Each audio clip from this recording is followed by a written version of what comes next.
종료하는 순간까지, 끝내는 순간까지는 단어 공부는 끝이라는 개념이 없어요. 이건 계속 같이 가는 개념. 근데 이제 단어의 이 피라미드를 좀 이해하시면 공부하기 좀 편해지는데, 이 단어의 피라미드라는 게 기본적으로 토익에서 정답이 나오는 건 이 1200개에서 1400개 기본 단어 안에서 돌아요. 물론 이 개수만 해도 적은 개수는 아니에요. 그래서 저희가 뭐 수업을 할 때 쓰는 부교재에 정리되어 있는 기본 단어들, 아니면 여러분들이 교재에서 만나시는 기초 단어들, 뭐 이런 거를 집중해서 처음에는 공부해줄 필요가 있죠. 근데 이제 거기에 위로 올라가면 알면 좋은 단어들이 있어요. 이걸 몰라서 못 틀렸다는 아닌데 알아서 나쁠 건 없다라고 조금 업그레이드 되는 단어들이 있고, 이 단어들은 보통 정답으로는 안 빠지는데 보기에 들어갑니다. 그러니까 보기를 구성할 때는 일부러 좀 어려운 단어를 더 섞어내기 때문에 조금 더 난이도가 있는 단어들은 보기에만 활용되고 끝나는 경우들이 좀 있어요.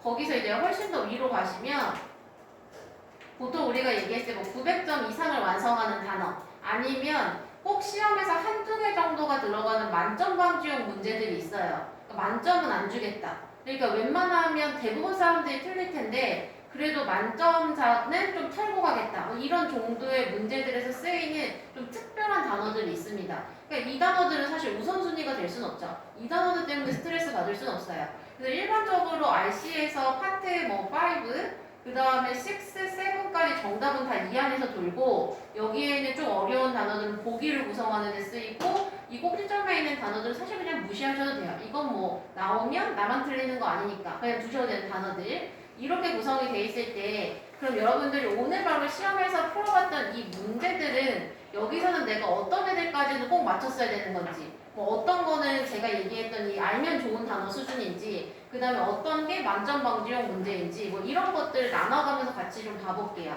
그래서 파트 5에 들어가는 어휘 문제부터 볼 건데, 이 파트 5에 들어가는 단어 문제들은 기본적인 골조는 이거예요. 문장에 어울리는 단어를 골라라. 문장에 어울리는 단어를 골라라. 근데 이게 거의 문제은행 스타일이기 때문에 파트 5는 문제가 돌고 돌아요. 근데 이제 완벽하게 똑같은 문제를 낼 수는 없고, 예문에서 회사 이름이 바뀐다던가 사람 이름이 바뀐다던가 문장을 살짝 고쳐 쓴다던가 이 정도 수준이지, 큰 틀에서 놓고 보면 계속 동일한 내용의 문장이 돌고 돌고 나옵니다. 그래서 얘는 얼마나 내가 극복하는 방법이 좋은 예문을 많이 읽어놨는가, 시험에 나오는, 그리고 세트 표현들을 많이 알고 있는가, 여기가 중요해요. 이걸로 점수 메이크업을 좀 할 거고, 근데 파트 5의 특성상 그 제가 얘기했던 만점 방지용의 제일 어려운 문제는 이쪽에 끼기 때문에 매 시험마다 한 개에서 두 문제 정도는 내가 노력을 했음에도 불구하고 극복을 못하는 단어 문제일 수도 있어요. 사실 이건 너무 의미를 부여하면 안 되는 문제. 그 다음에 6 같은 경우에는 절대로 어려운 단어가 문제에 안 나옵니다. 6에 깔리는 보기들은 쉬운 단어들이에요. 근데 이 쉬운 단어를 뭐 하라는 거냐면 내용에 알맞는 걸 넣는 게 제일 중요해요. 내용에 알맞는 걸 넣어야 되니까 이건 글을 이해하는 걸 베이스로 따라갑니다. 글을 이해한 거. 근데 7 같은 경우에는 보통은 동의어 문제라고 부르는데, 이 문장을 뜯어보고 나면, 이 문제를 뜯어보고 나면 사실 동의어라기보다는 대체어에 더 가까워요. 그래서 문장을 읽고 그 다음에 내가 어느 정도 글의 내용을 이해했으면 그걸 베이스로 이 단어 자리에 이 단어를 넣어도 괜찮겠다. 얘 대신에 얘를 넣어도 문장의 의미가 크게 변하지 않겠다. 이런 걸 넣는 게 중요합니다. 그리고 대부분 관용 표현을 준 다음에, 오늘 문제에도 이런 게 있었어요. 관용 표현을 준 다음에 걔를 단어로 바꿔 쓰는데 보통 쉬운 단어로 바꿔요. 어려운 단어로 바꾸질 않아요. 근데 내가 관용 표현을 모르고 있을 가능성이 커요. 그래도 문장의 의미를 추적해보면 바꿀 수 있어야 되는 거. 관용 표현을 몰랐기 때문에 틀리는 문제들은 아니라는 게 주포인트고요. 아니면 애초에 처음부터 쉬운 단어를 쉬운 단어로 바꿔 쓸 거기 때문에 여기서도 정답이 내가 모르는 특이한 단어로 빠질 일이 일단 거의 없습니다. 기본 단어가 해결이 돼 있다면. 이렇게 세 종류의 어휘 문제가 각각의 좀 대응 방법과 스타일이 다르다는 게 포인트예요. 그래서 마지막으로 단어 학습 방법에 대해서 간략히만 좀 연습을 하면, 사실 단어는 오래 가야 되는 문제이기 때문에 오버하면 못해요. 오버한다는 게 이제 초반에 여러분 다들 아시는 것처럼 내가 이제 토익을 시작해서 막 의욕이 넘쳐요. 의욕이 넘치니까 의욕은 넘치는데 막 마음은 끌어올리는데 책을 봤더니 아는 단어가 하나도 없는 거예요. 그래서 내가 오늘부터 일단 단어를 막 공부하겠다. 3시간, 5시간 하겠다. 하겠다. 갖고 제일 처음에 막 단어장 사고 막 정리하고 이 좋은데 그렇게 해서 오래 못 갈 거라면 사실 안 하는 이가 못한 상태가 되는 거죠.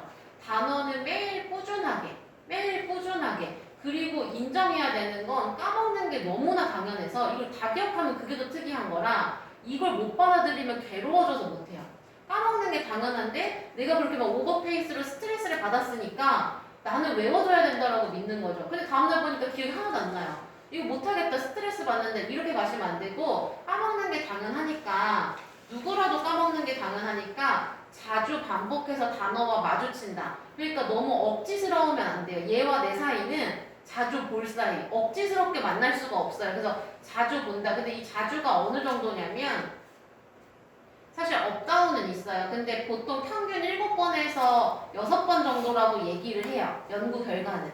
그래서 내가 단어장을 읽었더니 아 세상에 참 이런 단어도 있었구나. 오늘도 한번 본 거죠. 어떤 특정 단어들을. 근데 뭐 다음날 또 독해 공부를 하다가 걔를 또 봤어요. 그럼 2번. 리스닝 공부하다가 또 한 번 들었어요. 3번. 이렇게 적어도 6번, 7번은 마주쳐야 그 단어가 내 단어가 되기까지가 되는 거라서 그 전까지는 좀 마음을 스트레스 너무 안 받고 내려놓고 있는 게 맞아요. 그리고 토익 관점으로 보면은 사실 단어 뜻만 알아도 문장에서 의미를 모르기 때문에 어설프게 한국어 뜻만 알고 있기 때문에 못 써먹는 경우가 많아서 좋은 예문으로 꼭 보시고 좋은 예문은 여러분 교재에 충분히 있습니다.